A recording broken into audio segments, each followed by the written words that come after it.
hablar ahora del enfoque molecular del proceso de solución.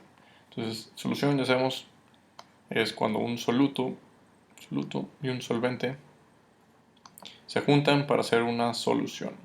Vamos a estar hablando de soluciones homogéneas. Y bueno, estas soluciones llevan atracciones moleculares, no es de esperarse, ya estuvimos viendo en el capítulo pasado, en el 11, atracciones moleculares intermoleculares. Por ejemplo, la atracción entre el disolvente y el mismo disolvente. Es decir, tenemos dipolos, tenemos aquí carga positiva y negativa, entre el mismo agua va a haber una interacción. Esa es una. Número 2 es la de soluto-soluto. Digamos que tenemos la de sodio y la de cloro. Aquí tenemos una especie de dipolo que va a estar relacionado también con el otro cloro. Entonces aquí hay una atracción parecida a esta, pero un poco más fuerte. Y más interesante aún, que creo que es lo que hace las soluciones ideales en soluciones reales, son los solventes con el soluto. Es decir, la interacción que hay entre el solvente y el soluto. Aquí se las traje. Por ejemplo, aquí está la sal, ordenada bien bonita. Y llega el agua. Y lo que va a pasar es simplemente van a encapsular positivos con negativos y negativos con positivos.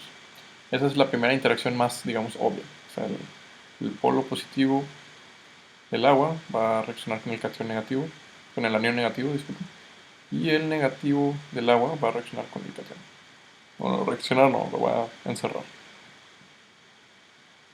Pues como se pueden imaginar en ese dibujo, ya están viendo más o menos las tres etapas que conforman la solvatación. Viene siendo, número 1, se separan las moléculas del solvente. Es decir, aquí está el solvente,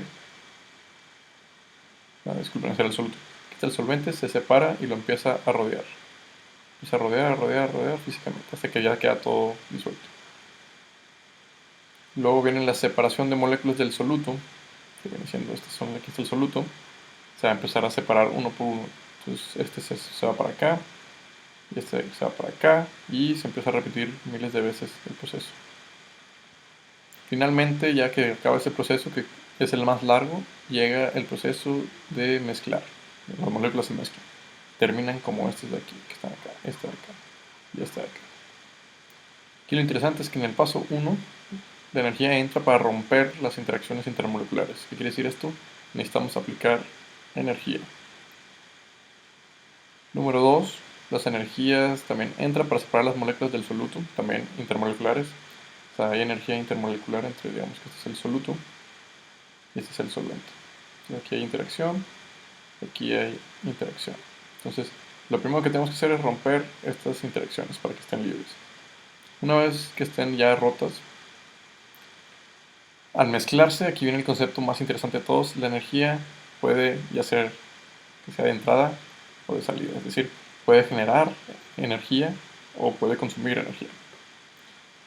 Y bueno, para esto ya saben que tenemos nuestro concepto de entalpía. Hay una entalpía de solución, que quiere decir que es la energía necesaria para, o bueno, de la energía liberada al hacerse liberada o consumida al hacerse una solución. Y no es difícil esperar que es la entalpía de 1 más la entalpía del paso 2 más la entalpía del paso 3. Aquí, como les dije que estos dos son endotérmicos, son positivos. El único que puede ser exotérmico es el tercero, más o menos. Entonces, ¿qué pasa si H3 es positivo? Entonces, más, se hace más y va a ser endotérmico. Y hay otro caso intermedio. ¿Qué pasa cuando es negativo pero no es mayor que estos dos? Así es negativo pero no alcanza a contrarrestar los del paso 1 y paso 2. Pues ahí va a ser también positivo.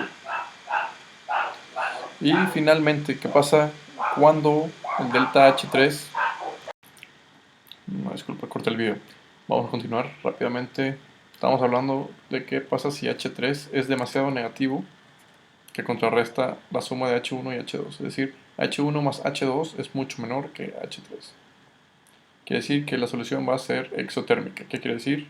Libera calor. Ok. Y bueno, como estamos hablando de soluciones, vamos a entrar al concepto de solubilidad, que va a ser ya, ahora sí necesitamos una medida más objetiva, más cuantitativa de cómo o qué tan soluble es una sal contra otra. Y viene siendo la medida de la cantidad de soluto, aquí lo importante, cantidad de soluto que se disolverá en cierto solvente. O sea, cierta cantidad de solvente, cierta cantidad de soluto. Y importante, lo remarco otra vez, a una temperatura fija. Solubilidad implica que dos sustancias, soluto y solvente, se mezclan. Entonces, ¿cuándo saber si el soluto o el solvente se van a mezclar? Pues es bien sencillo. La regla es parecidos con parecidos se mezclan. Parecido con parecido van a mezclarse. Por ejemplo, una sustancia no polar, digamos benceno, con otra sustancia no polar, digamos octano, lo podemos mezclar y sí, lo vamos a mezclar muy bonito. Pero ¿qué pasa cuando mezclamos agua y etanol? Es decir, una sustancia polar con otra polar, pues también la vamos a poder mezclar. Aquí la duda viene siendo qué pasa si ponemos agua y aceite, que están al revés. El no polar viene siendo el aceite y el polar viene siendo el agua. Aquí vamos a tener el fenómeno que no se van a mezclar. Vamos a ver cómo el aceite y el agua se separan. Entonces, solo tengan en cuenta que cuando es una sustancia no polar y una polar no va a haber mezcla, es una mezcla heterogénea, por lo que no vamos a estar estudiándolo aquí. Y como les dije, la solvatación es el proceso en el cual un ion o molécula es rodeada por moléculas del disolvente. Por ejemplo, este de aquí, tenemos la sal ordenada, y poco a poco llegan las moléculas de agua, se lo roban por aquí, estas de acá, esta acá, y poco a poco se van a ir disolviendo o solvatando a la sal o al soluto. Aquí les tengo también una especie de energía, una curva de energía. Aquí está completo, poco a poco se va disociando, se disocia y finalmente ya se disoció por completo. ¿Se acuerdan del ejemplo del agua y el aceite? Aquí está, aceite y agua. Estas sustancias son no miscibles, que quiere decir que no se mezclan entre ellas. Pero, ¿qué pasa con el etanol y el agua? Estas sustancias son miscibles. ¿Qué quiere decir que es miscible? Es cuando dos sustancias son completamente solubles entre sí. Porque el agua se mezcla con el etanol y el etanol se mezcla con el agua.